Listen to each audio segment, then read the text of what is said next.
하나님이 이 모든 말씀으로 말씀하여 이르시되 나는 너를 애굽 땅 종 되었던 집에서 인도하는 내 하나님 여호와니라. 나는 너의 다른 신들을 내게 두지 말라. 너를 위하여 새긴 우상을 만들지 말고 또 위로 하늘에 있는 것이나 아래로 땅에 있는 것이나 땅 아래 물속에 있는 것에 어떤 형상도 만들지 말며 그것들에게 절하지 말며 그것들을 섬기지 말라. 나 내 하나님 여호와는 질투하는 하나님인즉 나를 미워하는 자의 죄를 갚되 아버지로부터 아들에게로 상하게 하거니와 나를 사랑하고 내 계명을 지키는 자에게는 천대까지 은혜를 베푸느니라. 너는 내 하나님 여호와의 이름을 망령되게 부르지 말라. 여호와는 그의 이름을 망령되게 부르는 자가 없다하지 아니하리라. 안식일을 기억하여 거룩하게 지키라. 엿새 동안 힘써 내 모든 일을 행할 것이나 일곱째 날은 내 하나님 여호와의 안식일인즉 너나 내 아들이나 내 딸이나 내 남종이나 내 여종이나 내 가축이나 내 문 안에 머무는 객이라도 아무 일도 하지 말라. 이는 엿새 동안에 나 여호와가 하늘과 땅과 바다와 그 가운데 모든 것을 만들고 일곱째 날에 쉬었습니다. 그러므로 나 여호와가 안식일을 복되게 하여 그 날을 거룩하게 하였느니라. 내 부모를 공경하라. 그리하면 내 하나님 여호와가 내게 준 땅에서 내 생명이 길리라. 살인하지 말라. 간음하지 말라. 도둑질하지 말라. 내 이웃에 대하여 거짓 증거하지 말라. 내 이웃의 집을 탐내지 말라. 내 이웃의 아내나 그의 남종이나 그의 여종이나 그의 소나 그의 나귀나 그의 소리를 탐내지 말라. 다 같이 한번 기도하겠습니다. 하나님 새 날을 허락하셔서 너무나도 감사드립니다. 죄인된 우리를 부르시고 주의 자녀로 삼아주셔서 너무나도 감사드립니다. 하나님 특별히 주님이 특별히 선택하신 거룩한 주일에 우리를 불러주셨습니다. 이 시간은 예수님의 거룩한 보혈로 덮어주시옵소서. 한 사람 한 사람 주님의 보혈로 덮어주심으로 주님의 말씀을 더욱더 가까이 듣기 원하나이다. 하나님 아버지, 부족한 자가 말씀을 전할 때 저의 입술과 저의 마음을 온전히 성령님께서 주장하여 주시옵소서. 이 모든 말씀 예수님의 이름으로 기도드립니다. 그 좌우에 계신 분들에게 이렇게 한번 인사할 거예요. 정말 잘 오셨습니다. 정말 잘 오셨습니다. 네, 이제 하나님께서 이스라엘 백성을 이제 애굽에서 이끄셨죠. 애굽에서 이끄시는 방법, 홍해를 가르시고 이스라엘 백성을 이제 완전히 구출하셨습니다. 그 이후에 하나님께서는 이스라엘에게 이제 직접 말씀하시는 장면이 십계명의 장면이죠. 근데 제가 한 주 동안에 이제 말씀을 대하면서 좀 부끄러운 고백이지만 성경을 읽는 게 이 어떤 그 기쁨보다는요 좀 마음에 좀 부담으로 이렇게 좀 다가오는 거예요. 근데 이게 계명이라서 그런 건가? 그런 게 아니라 전반적으로 말씀을 대하는 제 태도가 조금 약간 좀 이상한 그런 수동적인 그런 마음이 있더라고요. 그래서 좀 이렇게 답답한 마음을 가지고서 이제 좀 묵상을 하고 있었는데 불현듯 이렇게 떠오르는 장면이 하나가 있는 거예요. 그 장면이 뭐였냐면은 저의 20대 초반으로 돌아갑니다. 제가 설교할 때마다 20대 초반의 이야기를 되게 많이 하는 것 같은데요. 20대 초반을 이렇게 돌이켜 보면은 그때는 이제 제 이제 정서의 문제도 있었고 좀 환경의 문제도 있었고 좀 사는 게 좀 고단했었는지 그러니까 어릴 때부터 교회를 좀 참석하긴 했는데 그때는 정말 이런 고민이 드는 거예요. 하나님 진짜 살아 계시는 걸까? 하나님 진짜 살아 계시나? 이런 그 질문이요. 제 이제 신앙의 20대 초반의 가장 큰 키워드, 가장 큰 이제 질문이었어요. 근데 한 23살, 22살쯤 됐을 때였던 것 같아요. 방황을 좀 하다가 그래도 뭔지는 잘 모르겠지만 하나님 안에 뭔가가 있나 보다. 그런 마음을 주님께서 허락을 해주신 거죠. 그래서 그 난생 처음 이제 주중에 있는 그 저녁 예배를 열심히 제 생각으로는 아마 화요일 저녁이었던 것 같아요. 화요일 저녁에 이제 주중에도 가서 이제 예배를 막 드리고 그랬어요. 그러니까 주중 저녁 예배 이제 속에서 그날 이제 예배를 드릴 때 정말 큰 은혜가 있더라고요. 그래서 많이 울고 또 많이 위로해 주시고 막 그런 어떤 그런 시간이었던 것 같아요.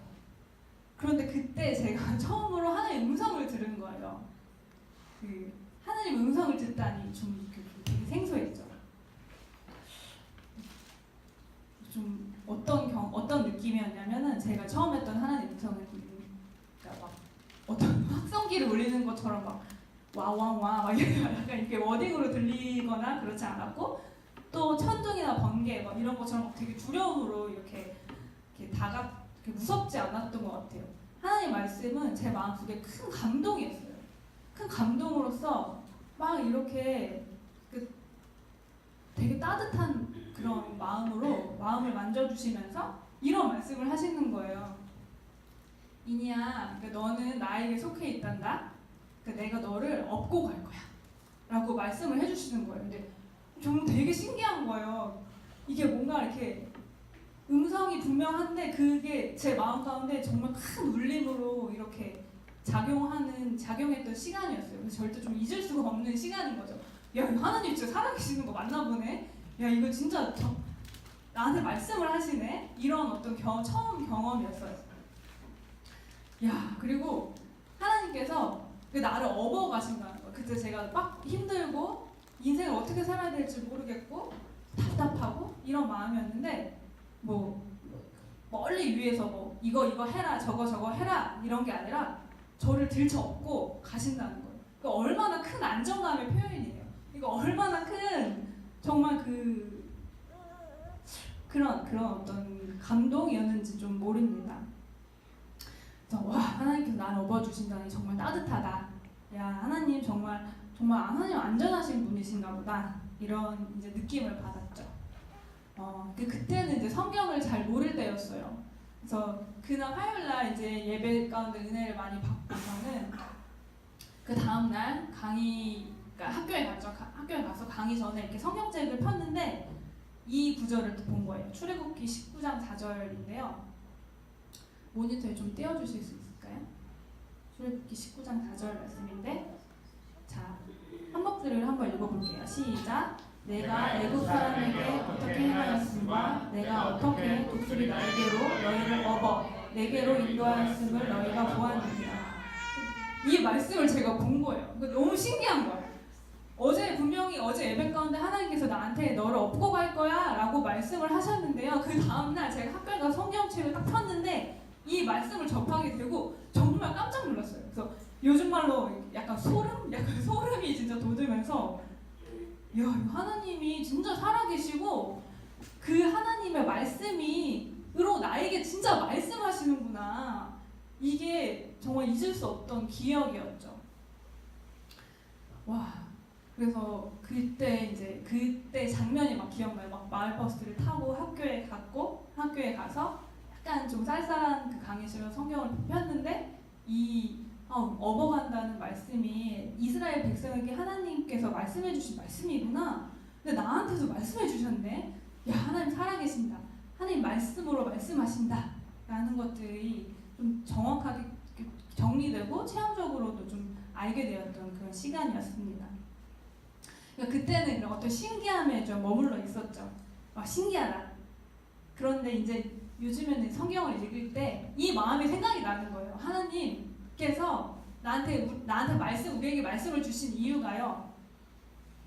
이렇게 다정하시고 이렇게 사랑이 많으시고 우리를 업어주신다고 하신 하나님께서 주신 말씀이구나 라는 것들이 생각이 나는 거죠. 그 생각이 나니까 그 전에 이렇게 말씀을 대할 때 좀 부담스럽지? 뭐 이랬던 것들이 하나님 나에게 말씀을 주신 이유가 나를 업어주시기 위해서 나를 사랑하시기 위해서 이 말씀을 주신 거구나 라는 것들을 다시 한번 생각을 해보게 되었습니다. 하나님의 말씀은 결국 우리를 사랑하셔서 그 사랑이 어떻게 보면 절절 끓는 그런 어떤 편지들인 것 같아요. 그런 것들을 많이 잊고 있었던 것 같아요. 그래서 그게 회복되고 좀 그 시간이 기억나서 저는 개인적으로 좀 되게 감사한 시간이었습니다. 이처럼 우리가 하나님께서 주신 그 십계명 역시 하나님의 사랑이 깊은 동기가 되어서 우리에게 주신다, 증정하셨다는 사실을 좀 말씀 전에 좀 기억했으면 좋겠어요. 이 십계명을 주신 이유, 더 나아가서 말씀을 주신 이유가요. 하나님의 사랑이 동기가 돼서 그 사랑이 동기가 된 그 말씀을 우리에게 전해주시기 원하신다는 그 마음을 좀 기억을 했으면 좋겠습니다. 자, 우리 그럼 십계명의 말씀을 대하기 전에 이제 20장 2절을 보면 이런 구절이 있죠. 나는 너를 애굽 땅 종 되었던 집에서 인도하여 낸 내 하나님 여호와니라 라고 말씀하고 계십니다. 자, 보면은 너를 애굽 땅 종 되었던 집에서 인도하여 내신 너의 하나님 여호와니라 라고 이렇게 표현하고 계신 거예요. 종 되었던이라고 표현하고 계신 거죠. 그러니까 이 말씀은 뭐예요? 그러니까 이제는 하나님께서 이제 이렇게 말씀하시는 거죠. 이제 너희 종이 아니야. 이제 너희는 종이 아니란다. 라고 하나님께서 말씀해 주시는 거죠. 종 되었던 신분에서 우리를 건져주셨다는 이제 말씀인 거죠. 근데 너희는 종이 아니야. 너희는 이전에 종이었지만 지금은 종이 아니야. 라고 말씀하고 계십니다. 출애굽기를 보면 이 홍해의 사건 있잖아요. 홍해의 사건은 우리의 이제 구원을 예표하는 사건이기도 하죠. 하나님께서 이스라엘 백성을 구출하셔서 홍해를 가르시고 완전하게 그 애굽으로부터 분리해내셨어요. 구출해내셨어요. 이 사건은 우리의 구원의 사건을 예표를 합니다. 근데 이 십계명의 사건은요, 그 홍해의 사건, 구원의 사건 이후에 이렇게 증정된다는 것을 좀 기억을 하셨으면 좋겠어요.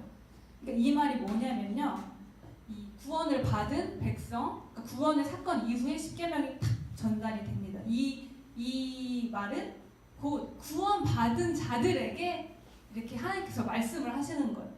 그러니까 십계명은 그러니까 백성 너희들이 이거를 지켜라. 그러면 너희가 구원받을 거야. 그게 아니라는 거죠. 네가 이거를 지키면 너는 내 백성 구원을 받을 거야.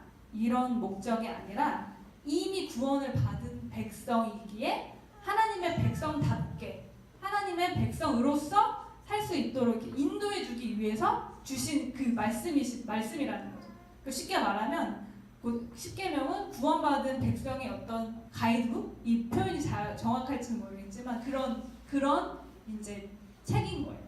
그러니까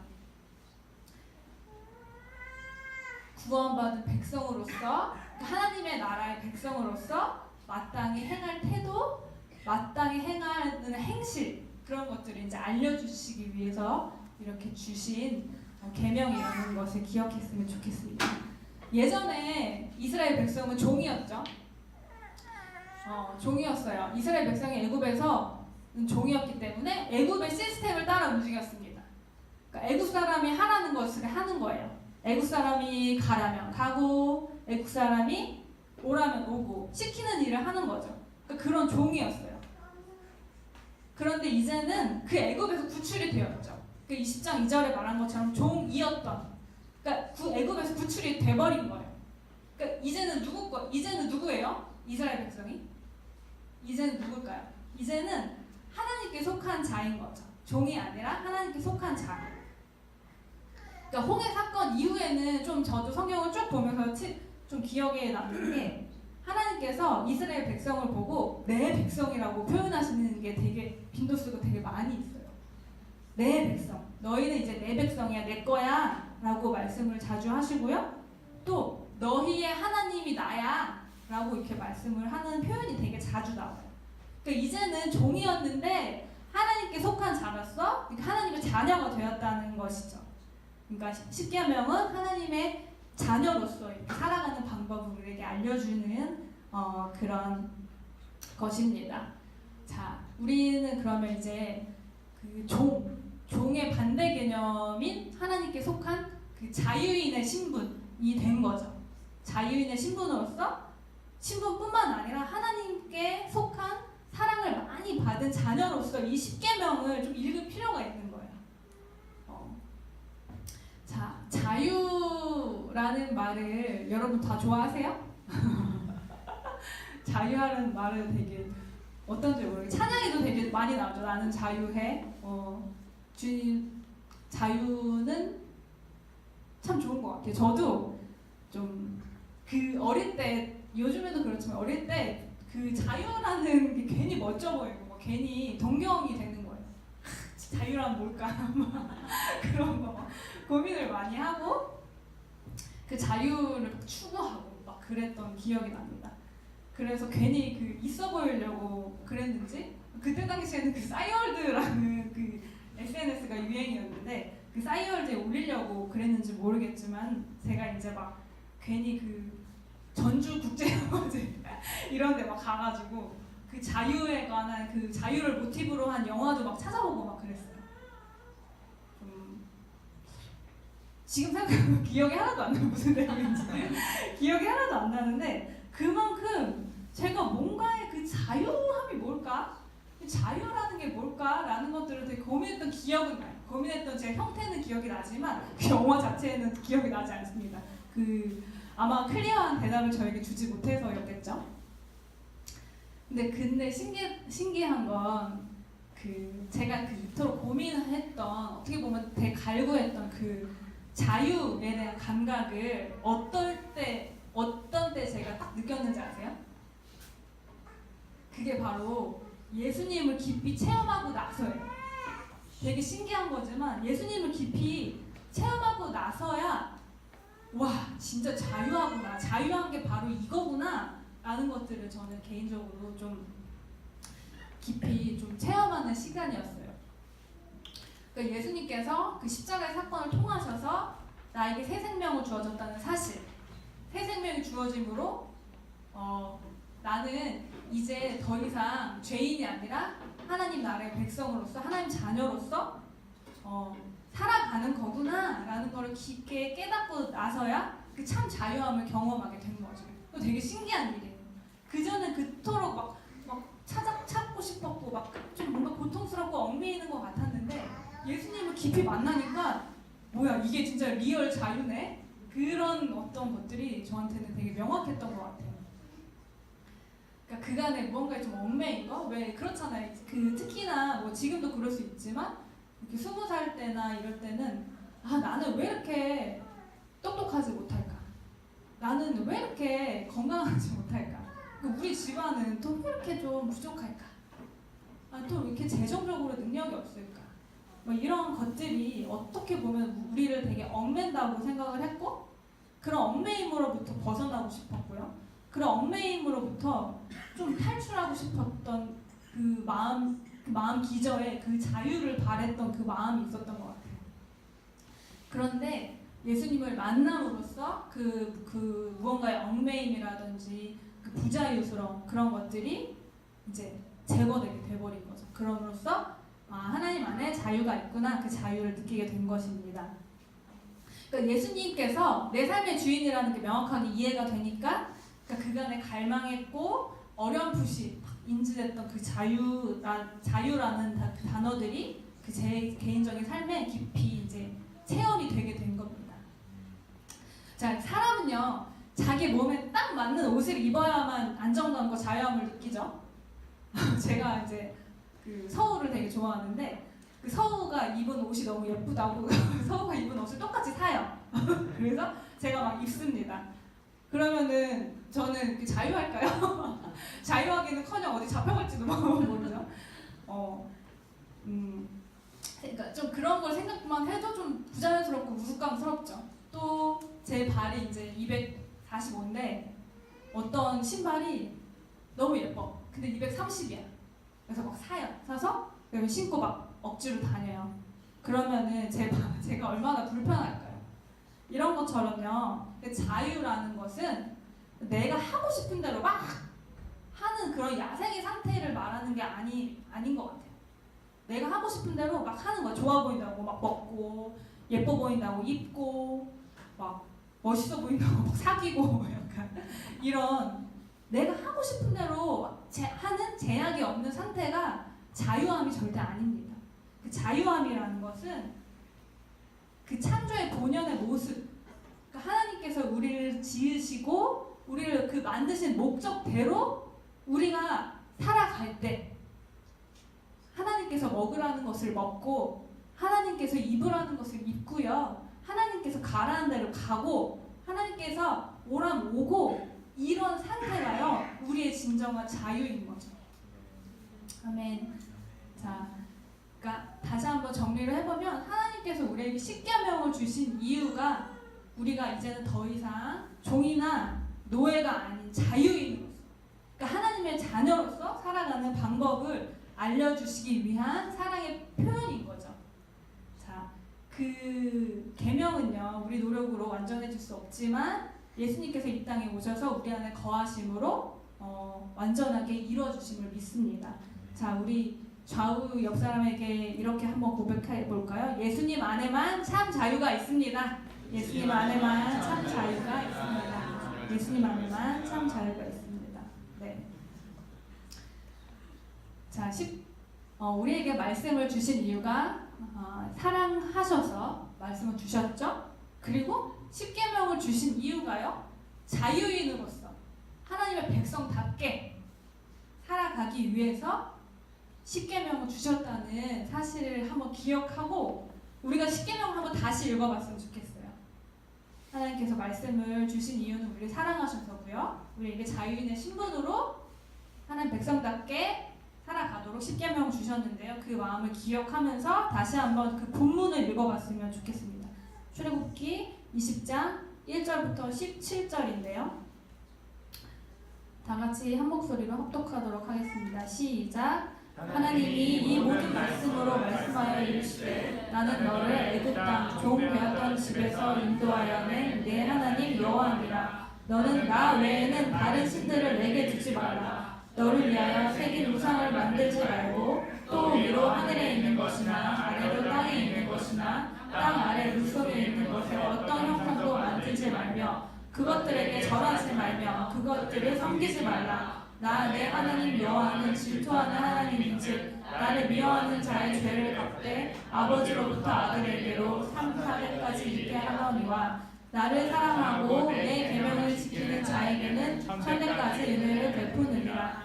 너는 내 하나님 여호와의 이름을 망령되게 부르지 말라. 여호와는 그의 이름을 망령되게 부르는 자를 죄 없다 하지 아니하리라. 안식일을 기억하여 거룩하게 지키라. 엿새 동안에 힘써 내 모든 일을 할 것이나 일곱째 날은 내 하나님 여호와의 안식일인즉 너나 내 아들이나 내 딸이나 내 남종이나 내 여종이나 내 가축이나 내 문 안에 머무는 객이라도 아무 일도 하지 말라. 이는 엿새 동안에 나 여호와가 하늘과 땅과 바다와 그 가운데 모든 것을 만들고 일곱째 날에 쉬었음이라. 그러므로 나 여호와가 안식일을 복되게 하여 그 날을 거룩하게 하였느니라. 내 부모를 공경하라. 그리하면 내 하나님 여호와가 내게 줄 땅에서 내 생명이 길리라. 살인하지 말라. 간음하지 말라. 도둑질하지 말라. 내 이웃에 대하여 거짓 증거하지 말라. 내 이웃의 집을 탐내지 말라. 내 이웃의 아내나 그의 남종이나 그의 여종이나 그의 소나 그의 말이나 무릇 내 이웃의 소유를 탐내지 말라. 아멘.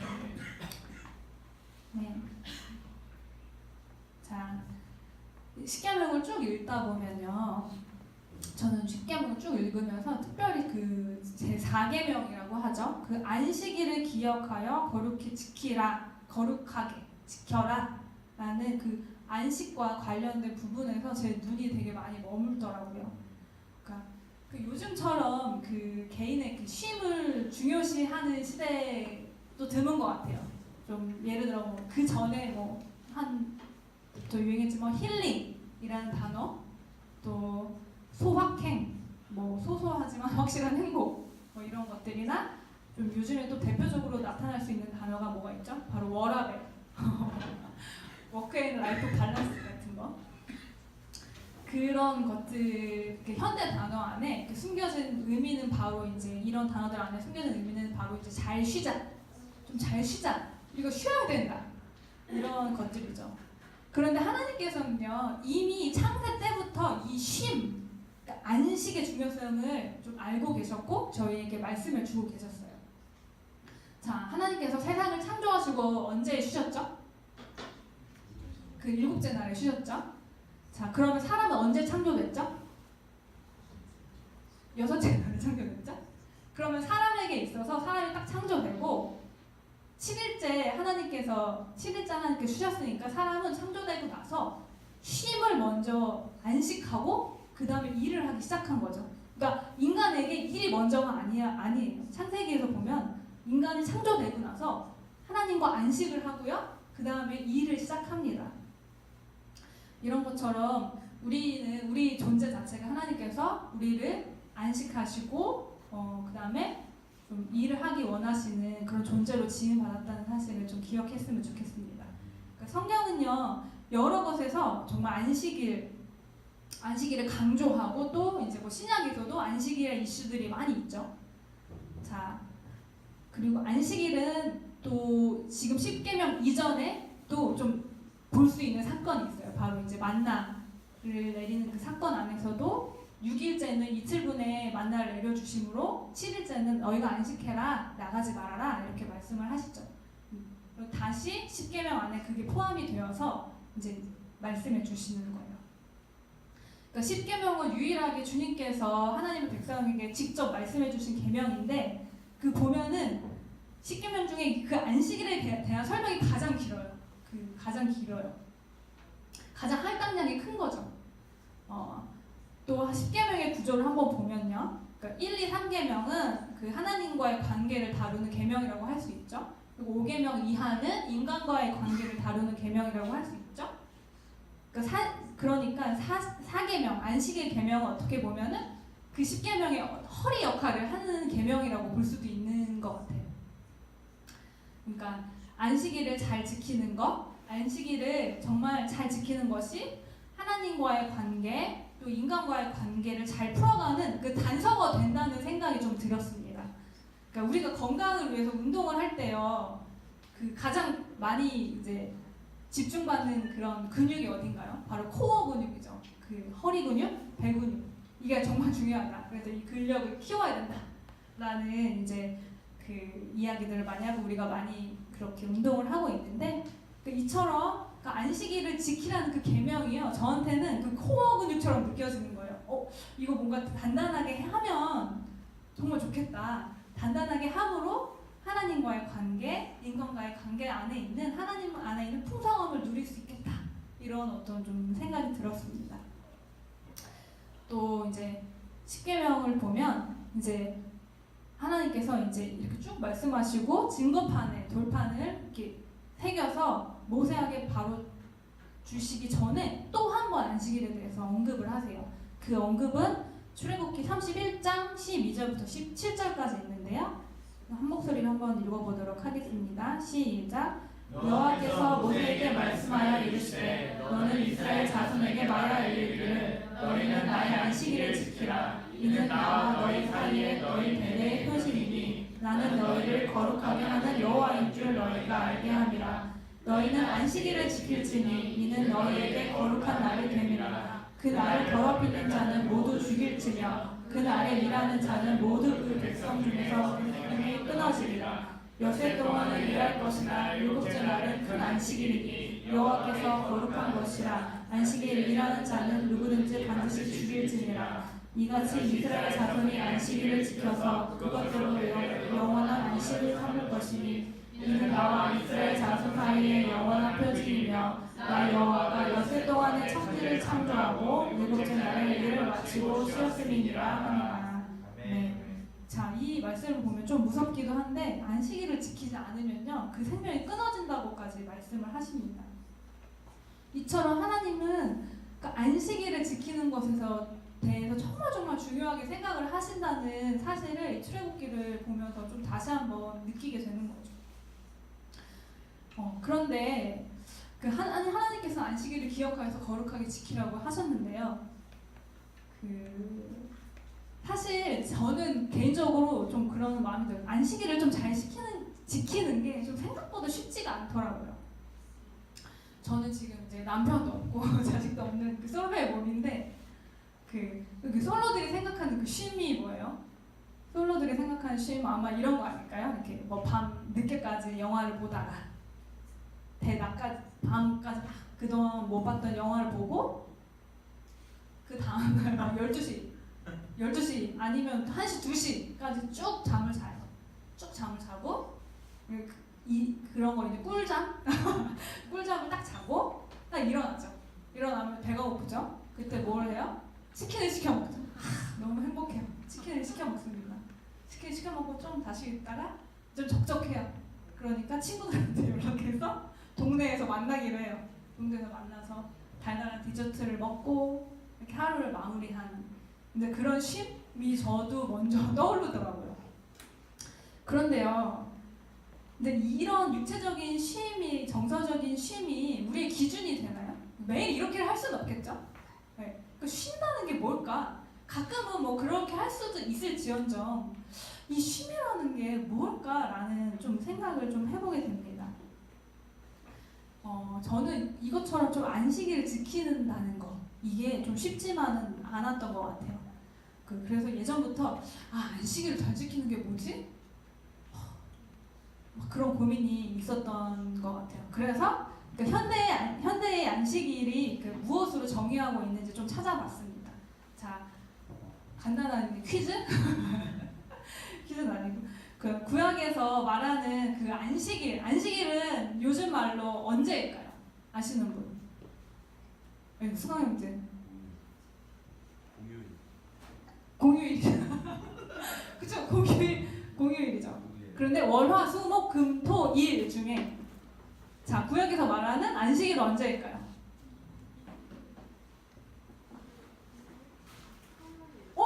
딩동댕 맞습니다. 토요일입니다. 자 토요일에 이제 안식일인 거죠. 자 이번 여름에 뭐 광고가 되겠지만 저희가 이제 이스라엘로 아울리치를 갈 거죠. 아울리치를 갈 건데 이스라엘 사람 곧 유대인의 안식일 곧 샤바트라고 불리는 안식일은 토요일입니다. 그러면은 현재 우리가 그리스도인 크리스천들이 지키는 안식일은 바로 일요일인데요. 그러면 왜 크리스천인 우리는 오늘 일요일을 주일로 지정하고 예배를 드리는지 아시는 분? 저도 몰랐어요. 다들 당황스러운 거 하지 마시고요. 저도 자세히 알지 못했는데 자 예수님께서 십자가에 못 박혀서 돌아가시고 부활하신 날이 바로 안식 후 첫날 곧 일요일인 거죠.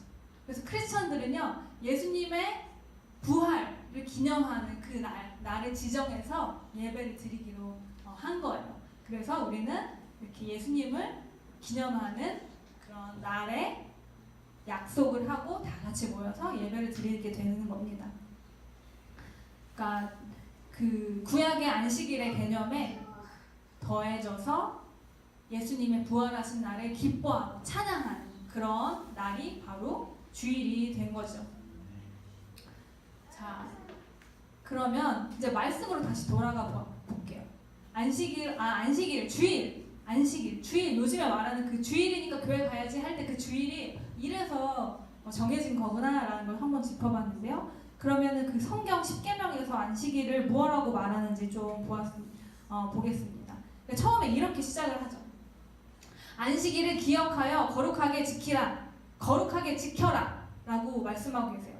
그러니까 거룩하게 지켜라. 히브리어로 보면요 카다시라는 뜻이에요. 카다시라고 하는데 이 카다시라는 뜻은 성결하다고 선언하다, 그러니까 따로 떼어놓다, 거룩하게 구별하다, 이게 바로 카다시인 거죠. 구별하다. 그러니까 안식일은 하나님께서 특별히 따로 이렇게 떼어서 놓은 날인 거예요. 그러니까 우리 날이 아닌 거죠. 인간의 날이 아니에요. 하나님의 날인 거예요. 하나님께 속한 날이고요. 구별해서 지켜야 하는 날인 거죠. 그러니까 주일은 보통 날이 아닙니다. 주일은 하나님의 날이에요. 하나님께 속한 날이에요. 1년 중에 우리가 많은 날을 기념하는 날이 있죠. 특히 한국은 5월 8일이 어버이날이에요. 그래서 5월 8일이 되면 이렇게 좀 재정이 없더라도 좀 부모님한테 작은 이제 선물이라도 해드리고 좀 함께 있는 시간으로서 부모님의 의미를 좀 기리고 부모님께 감사하는 시간을 갖죠. 이런 것처럼요. 성경에서는 그 안식일을 기념하라고 말하고 있어요. 왜냐하면 우리의 날이 아니라 하나님의 날이니까 따로 떼어놓으라는 거죠. 그래서 되게 중요한 그런 날인 거죠.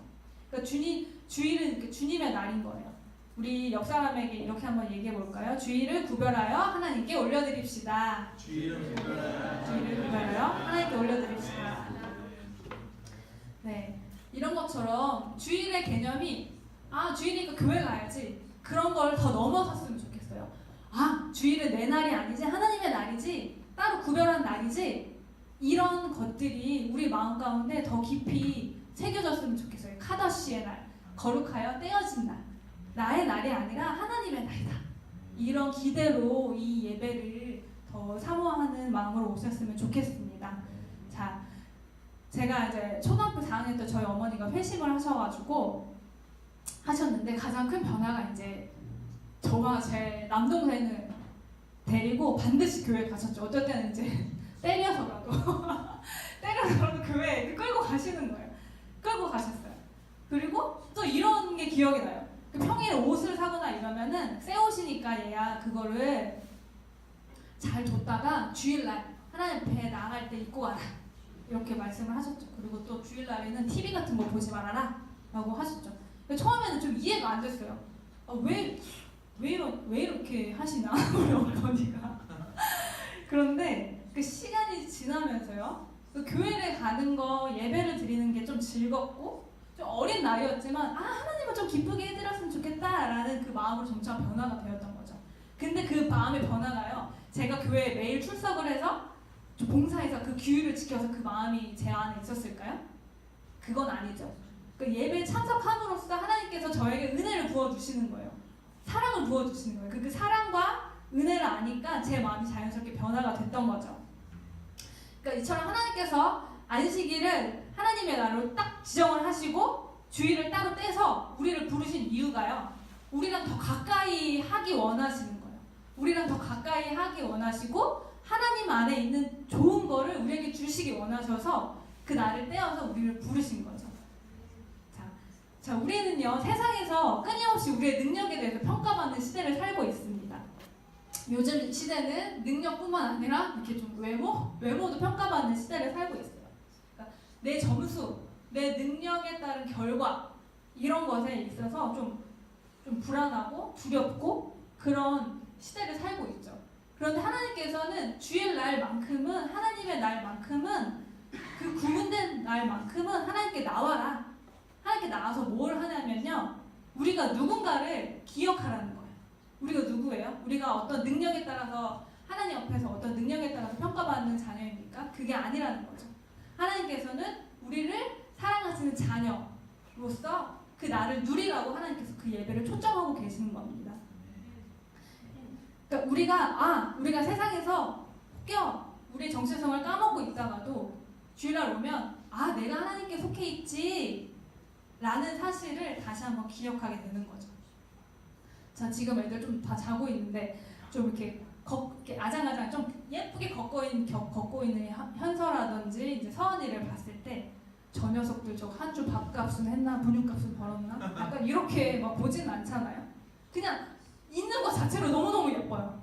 그냥 먹는 것 자체로도 너무너무 귀엽고 자꾸 안아주고 싶고 뭐라도 더 좋은 거 있으면 주고 싶고, 그게 바로 부모의 마음이죠.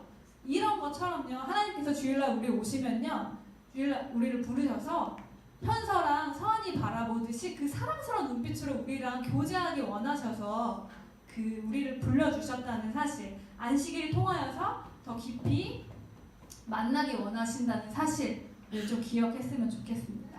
자, 안식일을 또 보면요, 두 번째를 보면 하나님께서 좀 약간은 좀 희한한 얘기를 하세요. 아무 일도 하지 마라.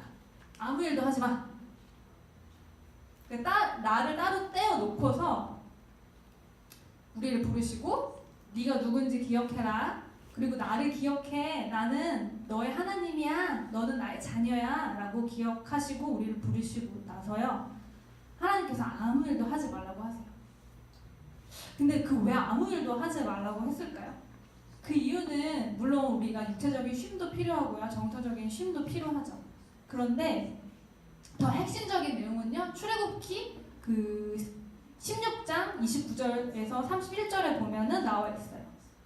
자, 출애굽기 16장 29절에서 31절 다 같이 읽어볼게요. 시작. 볼지어다 여호와가 너희에게 안식일을 주므로 여섯째 날에는 이틀 양식을 너희에게 주는 것이니 너희는 각기 처소에 있고 일곱째 날에는 아무도 그의 처소에서 나오지 말지라. 그러므로 백성이 일곱째 날에 안식하니라. 이스라엘 족속이 이 이름을 만나라 하였으며 가시 같고 꿀 섞은 과자 같았더라. 아멘. 자, 홍해 사건을 건넌 이후 하나님께서는 광야에서 만나를 내려주세요. 그러니까 매일 내리는 그 만나 사건이요. 뭘 말하죠? 하나님께서 우리에게 공급을 하신다는 거예요. 우리가 뭐 하나요? 만나를 뭐 만드는 뭐 작동을 하나요? 그냥 하나님께서 주시는 거예요. 그 하나님께서 내려주시는 그 만나 사건 자체가 하나님께 공급이 있다. 하나님이 우리를 공급해 주신다라는 나타내는 사실인데요. 그 여섯째 날에는 이틀의 양식을 주심으로써 아무것도 하지 말아라. 안식해. 라고 말씀을 하시는 것입니다. 자, 그러면 이스라엘 백성은 그 일곱째 날에 안식하면서 하나님께서 우리를 공급해 주시는구나 라는 것을 더 깊이 특별히 기억을 했을 것입니다. 그러니까 즉 하나님께서 아무 일도 하지 말라고 말씀하신 이유가요. 자기 백성의 필요를요. 하나님께서 공급을 해주신다는 그 이야기인 거예요. 아무 일도 하지 마라. 이거는요. 그 공급이 누구에게 있니? 누구에게 있니? 그거 바로 나한테 있어. 내가 너의 필요를 채울 거고 내가 너의 그 공급을 해줄 거야. 불완전한 공급이 아니라 완전한 공급을 너에게 줄 거야 라고 하나님께서 말씀을 해주시는 것입니다. 그러니까 하나님께서 우리의 공급자가 되셔서 우리가 아무 일도 하지 않아도 되는 거죠. 그날만큼은. 그래서 하나님께서 우리의 공급자가 되시기에 안전하게 안식을 할 수 있는 것입니다. 그러니까 여러분 인간에게요. 어쩌면 가장 필요한 게 안전 아닐까요? 그러니까 우리가 이 안전을 위해서 하는 일들을 한번 생각을 해봤어요. 좀 확률이 높은 그 미래의 안전을 위해서 우리는 실력을 쌓죠. 어떤 안전한 직업을 쟁취하려고 그 실력을 쌓습니다. 그 다음에 더 안전한 그 경제권을 가져오려고 노력을 막 해요. 그리고 어떨 때는 더 안전한 능력이 있어 보이는 이성을 쟁취하려고 막 노력을 합니다. 이런 것처럼 남보다 안전한 삶을 위해서 우리는 어떨 때는 남의 안전을 막 위협하는 그런 경쟁 구도 안에서 세상을 살고 있습니다. 그런데 하나님은요, 하나님의 백성인 우리에게 하나님한테 안식해라. 안식함으로써 우리의 그 공급, 우리의 필요에 대한 공급이 하나님께 있다는 것을 안식일을 통해서 계속 말씀을 하기 원하시는 것입니다. 자, 그리고 하나님께서요, 공급하시니까 하나님께서 출애굽 그 십계명에 이렇게 쓰여 있나요? 매일매일 놀아라. 오늘 월요일도 놀고 화요일도 놀고 수요일도 놀아. 그렇게 말씀하시지 않으셨죠? 여섯째 날을 힘써 일하는데 네가 일곱째 날은 안식해라 라고 말씀하고 계십니다. 이 말은요, 결국 엿새 동안은 우리가 힘써 모든 일을 행하지만 일의 결과는 누구한테 있어요? 일의 결과는 하나님께 있다는 고백을 겸손히 하는 그 행위가 바로 아무 일도 하지 않는 그런 행위가 되는 거죠. 자, 남종, 여종, 가축까지 모든 것을 멈추라고 하세요. 모든 것을 멈추고 그 생산을 위한 모든 것을 멈추고 너의 공급자가 누구인지 기억해라. 일의 결과를 누가 주관하는지 좀 인정하고 겸손히 그분 앞에 서라 라고 이렇게 말씀하는 날입니다. 자, 그 성경 안에 정말 이 안식일을 통해서 하나님께서 정말 많은 것들을 되게 풀어주고 있다는 생각이 좀 들었어요. 근데 제 말씀을 준비하면서요, 하나님께서 우리를 사랑하시고 우리에게 자유를 주신다는 사실은 알겠는데요, 그래도 제 안에는요 뭔가 느껴지는 그 불편함이 있는 거예요. 뭔가 이렇게 무엇을 해라 하지 마라 하는 말씀 앞에서요, 그 여전한 좀 저항감이 좀 있는 거예요. 이 저항감은요, 그 이스라엘 백성 앞에서도 볼 수 있죠. 이스라엘 백성이 하나님께 반역을 하고 이런 말씀을 하세요. 너희는 목이 뻣뻣한 백성이다 라고 말씀을 하십니다. 목이 뻣뻣한 백성이구나. 근데 저도요, 이 말씀 보면서 하나님께서 우리를 사랑하셔서 규례를 주셨다는 거 알겠는데요. 제 머리로는 알겠는데요. 제 마음에는요, 그 묘한 그 냉기가 흐르는 거예요. 왜 이렇게 냉기가 흐르지? 왜 이렇게 메마르지? 하나님께서 우리 사랑하셔서 깊이 이 말씀을 사랑하신다고 하셨는데, 하나님 제 안에 있는 그 냉기는 무엇입니까? 제 안에 있는 그 굳어진 그 뻣뻣함, 이건 뭡니까? 라는 좀 기도를 하는 시간을 가졌어요. 주님, 제 안에 느껴지는 이 저항감이 뭘까요? 이 냉랭함이 뭘까요? 그 목이 이 뻣뻣한 상태가 뭘까요? 라고 기도하면서 좀 조명하는 시간을 좀 가졌어요. 근데 기도하면서 떠오르는 장면이 있었어요. 그러니까 제가 실은 이제 저희 뭐 셋째 동생도 잘 알 테지만 저희 지지난주에 저희 어머니와 좀 크게 말다툼을 하는 시간을 좀 가졌어요. 너무 막 분노가 막 여기까지 차올라가지고 그 분노하는 말을 이렇게 억제하지 못하고 어머니를 막 공격하는 이제 막 말들을 한 거죠. 그 30분 이상 제가 어머니를 공격했어요. 공격하고 저를 방어하고 그런 시간들을 막 씨름을 하고 지하철을 타고 탁 가는데 제 마음이 어떻겠어요? 씁쓸했겠죠. 나 진짜 어떡하냐. 왜 이렇게 모질한가 이런 마음과 함께 씁쓸한 마음을 가지고 그 엄마와의 대화를 한번 이렇게 좀 천천히 뒤돌아봤습니다. 좀 제 감정을 가라앉히고요. 그 대화들을 정리해봤죠. 그런데 제 그 분노가 거치니까요. 제 어떤 불편함이 거치니까 그 대화에서 엄마가 저에게 하시고 싶어 했던 그 마음은 딱 두 가지였던 거예요. 그 두 가지가 첫 번째가 이거였어요. 그러니까 내가 너랑 대화를 좀 많이 하고 싶다.